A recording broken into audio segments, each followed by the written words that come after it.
Se eu olhar para trás para o que eu fui escrevendo, percebo que aquilo que é comum é contar histórias. Assim como eu vejo que a nossa vida, se pensarmos, é uma história que vamos contando. E, portanto, eu não conseguiria dizer se me sinto mais em casa na poesia ou no conto. Efetivamente, aquilo que me encanta é o verbo contar. É quase uma forma de irmos fazendo a nossa biografia à medida que as coisas vão acontecendo, e o que é hoje já não será amanhã.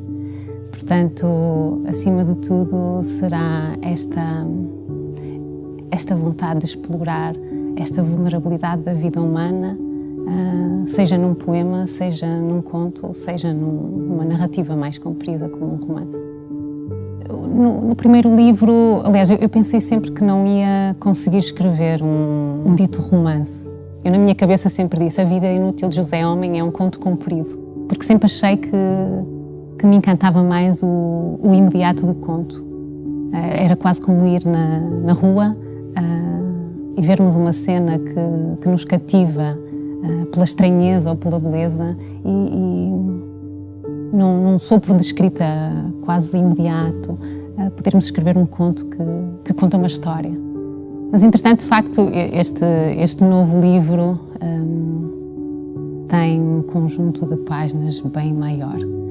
E eu própria me pergunto o que é que terá mudado, e provavelmente uma vontade de ir ainda mais dentro da história, porque de facto a nossa vida é cheia de pormenores, tantos e tantos e tantos, que eu acredito hoje que um texto pode ser quase infinito, se assim entendermos. Mas efetivamente há um momento em que dizemos: pronto, a história está contada por aqui, e a próxima vida é cá fora, com os leitores e nas conversas que espero eu que se levantem com este novo texto. Eu tenho um amor maior pelo José Saramago. Gosto muito, muito, muito do Gonçalo M. Tavares, e encanta-me a transparência do Walter Ugumem. Mas também tenho assim um amor muito, muito vincado pela escrita dos antigos russos, do Tolstói, do Chekhov. Gosto da secura na escrita, de como expõe a brutalidade e a vulnerabilidade do bicho-homem, e sem dúvida que é a matéria que me interessa muito contar nas histórias que vou rabiscando.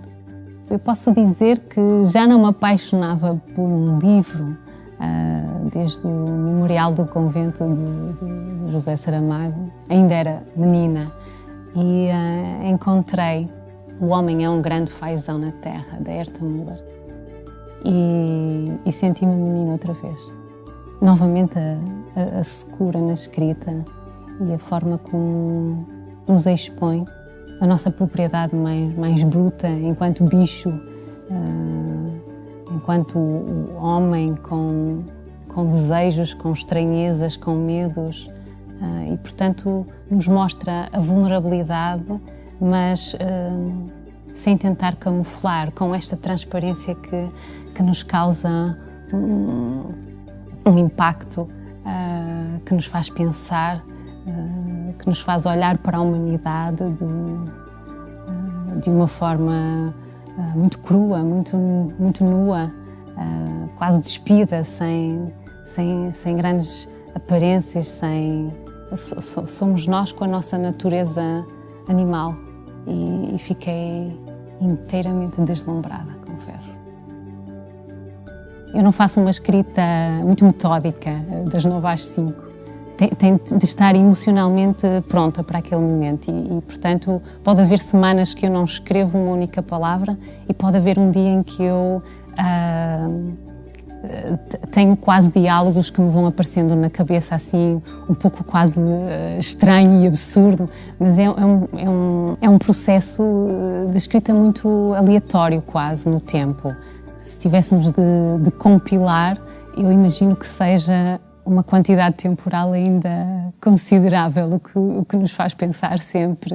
Espero que seja minimamente interessante este novo texto para quem lê. Eu não consigo responder qual é a que me identifico mais, mas se eu pensar no texto no todo, acho que todas elas têm um bocado da pessoa que sou. E provavelmente todos os meus medos, as minhas vulnerabilidades foram sendo distribuídas por um e por outro. E portanto, tanto com a criança papoila ou com o rapaz das biografias, que é o Hélio, ou o homem livreiro, o Manuel Luz, portanto, se pensar neles, eu consigo perceber que está ali também uma representação da pessoa que eu sou. Se eu falar de uma forma transparente, eu acho que a gaveta é única. É a gaveta do animal que somos, do bicho que somos. Obviamente que eu costumo dizer que a profissão da psicologia leva-nos a uma proximidade com essa fragilidade, com essa imperfeição ou com esse medo de ser imperfeito, que nos despe de todas estas aparências que nós tentamos cobrir as nossas inseguranças. Eu digo sempre que é um privilégio muito grande aceder a estas histórias, acima de tudo porque também me levam a crescer, que me levam a questionar porque é que não somos mais até transparentes, porque é que não somos mais chegados uns e outros. Poderemos ter papéis de um lado e do outro, mas a gaveta é uma só. Eu diria que a escrita ainda é um processo de catarse para mim. Como ser humano também tenho os meus medos e as minhas vulnerabilidades. E a escrita foi sendo sempre a minha forma de explorar toda essa vulnerabilidade que nós tendemos a esconder. Nós não gostamos que nos apontem o dedo porque somos fracos. Nós não gostamos de pôr a possibilidade de não sermos amados incondicionalmente. Nós gostamos de ser perfeitos, gostamos de ser desejados.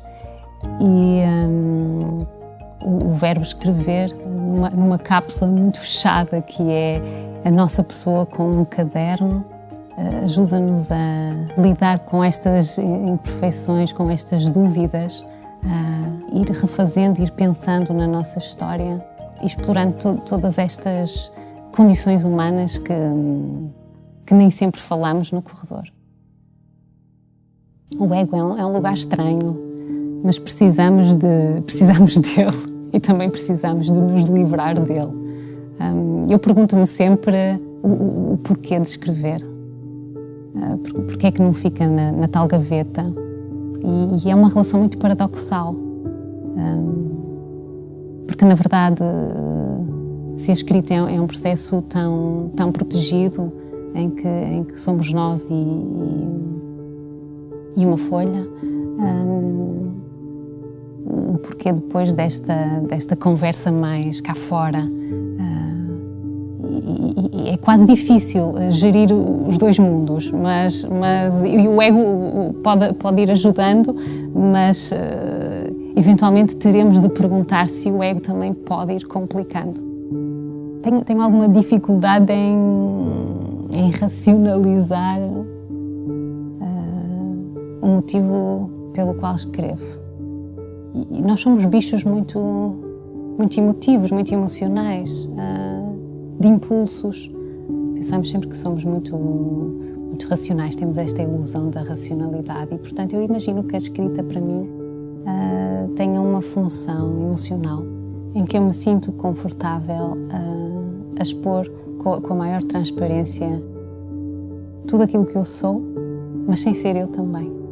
Eu costumo dizer que olho para os meus textos e vejo-me em cada bocado. Eu conseguiria dizer porque é que eu rabisquei esta cena.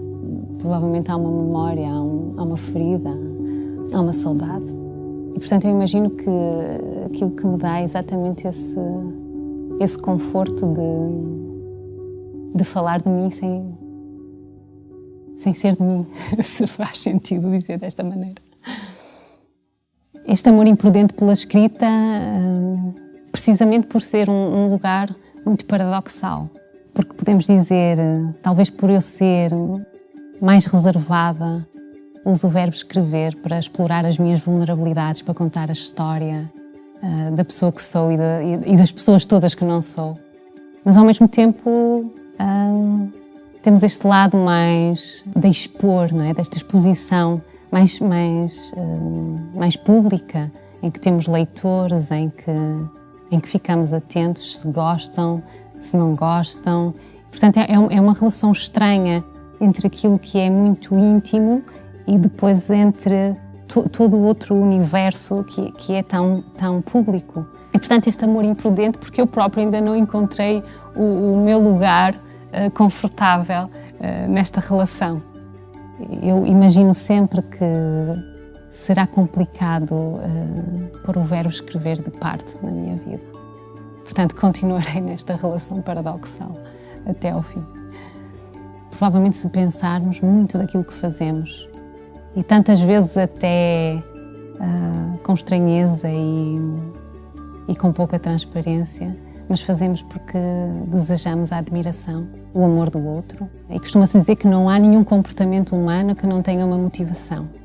E se não é o lucro do produto de venda, digamos, é este lucro emocional que precisamos e que estamos biologicamente formatados para o procurar.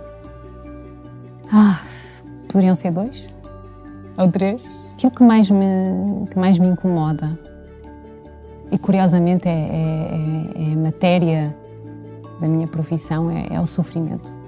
Seja nos homens, seja nos bichos.